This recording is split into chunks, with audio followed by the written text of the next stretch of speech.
Hi guys, it's Ms. Ritter. Um, Today we're going to talk about the care of the patient with infection. I have redone this voiceover video, I think 20 times now, and I'm not doing it again. So if I or whoops one time, I apologize. I have tried to do it perfect, but yeah, it wasn't going to happen. So feel free to leave comments, pointers, anything you have for me. We'll get through it together. So, anyway, the student learning outcomes describe infection control methods such as hand hygiene and transmission based precautions. Apply current principles of infection prevention and control. Specify health teaching for patients, families, and staff about infection control measures. Transmission of infectious agents, the reservoir or source of the infectious agent, can be an inanimate object such as soil or cell phones or even our stethoscopes. Animate reservoirs such as people or animals or bugs can all be reservoirs for the infectious agent. The host's own body can be the reservoir. Pathogens colonize on skin or in body fluids. When the host is the reservoir, the infection can be active or they can be a carrier of the infection and transmit it to other people, not realizing it, such as with the COVID virus. Uh, we're finding that people are carriers. That's the reason we're, wearing masks. People are confused because they think people are wearing masks so that they are protected. Remember, we're wearing masks so that we protect others. So you have the reservoir, which is the source of the infectious agent. Now, the susceptible host is who gets the infection. So, what makes a host more susceptible? Well, it could be underlying disease processes such as diabetes. It could be age. When we are very young or very old, we are more susceptible to infection. It could be nutritional status, whether they are obese and don't take good care of themselves, or if they're very frail and perhaps have breakage in their skin. So, what keeps people from getting infections? Well, that's immunity. Immunity is resistance to the infection. It's usually associated with the presence of antibodies or cells that act against a specific organism. Passive immunity, if we remember, is short duration. It's from our mom through the transplacental, or it can be an injection of antibodies of the immunoglobulins. Now, active immunity comes from actually having the infection or artificial stimulation of the antibodies through vaccines. Routes of transmission. So, how does that reservoir get it to its susceptible host? Well, it can be through the respiratory tract. They can sneeze and we can inhale it. GI tract, we talked already about things that can be through our stool. GU can be from a hospital acquired infection, such as from a urinary catheter. GU can also be from getting stool into the genitourinary tract.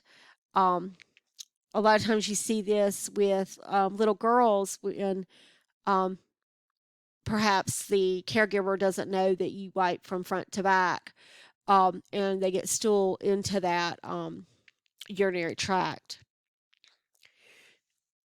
Skin and mucous membranes. Now, they are a great barrier when they are intact, but a breakage in that membrane leads that host more susceptible.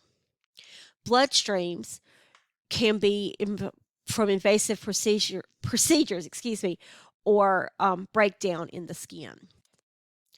Method of transmission. So, how does that reservoir get it to their susceptible host? So, it can be from contact, direct, person to person. The microorganisms are transferred, such as from skin to skin. Indirect contact, which involves the transfer of the microorganism from the source to the host by a passive transfer, perhaps a contaminated article, or by the hands of a healthcare worker. Indirect transmission may involve contact with secretions. Now, secretions are droplets, and droplets are larger and don't travel very far or stay in the air very long.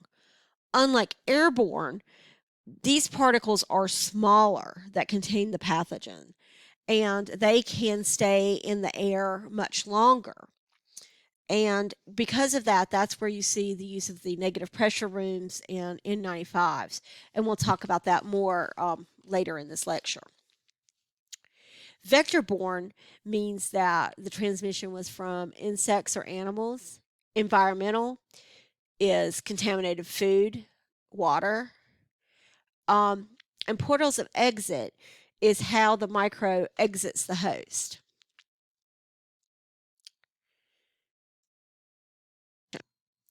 So, what are the body's physiological defenses against infection? Well, a strong and intact host can prevent microbes from entry or destroy them once they get in. Body tissues are your first and most important physical barrier to entry. Other natural barriers include the acidity of the GI tract or the little alveoli in our lungs to keep things out of our respiratory tract. These are both ways of natural barriers. Now, once the microorganism gets past those mechanical barriers, such as we talked about our body tissues themselves and the natural barriers such as the GI tract and the respiratory tract, and actually invades the body, what happens next? Phagocytosis is when the foreign substance or microbe actually invades into our bodies. And what happens then is our leukocytes start to work towards getting rid of that microbe. And it starts engulfing it and ingesting it and killing it and disposing of it. And this is what phagogenesis does. Now, when our bodies are not able to produce neutrophils and we become neutropenic, this is when phagogenesis is not able to protect the host from the infection. Inflammation is another nonspecific defense mechanism for preventing the spread of infection. Now remember, not all inflammation is infected. We have inflammation when we bump our heads. We have inflammation when we irritate a joint or pull a ligament. These are not infections, but they are inflammation. If the inflammation is caused by an infection, the end product of the inflammation can form pus. And the pus has to exit the body through either a break in the skin or it has to be absorbed by the body. Now, our last physiological defense is our immune system. Our immune system can be both antibody mediated, and remember, we can get antibodies from vaccinations or from previously having the infection so that we don't get the infection again. Our other type, and now for my first musical reference of the semester. Cell-mediated immune responses are through our T lymphocytes. As we remember in the musical Rent, when their T cells were low, they were more susceptible to infections. And that is true. When our T lymphocytes are part of what help us to be able to fight off infections, even if it's not an infection that we have had before.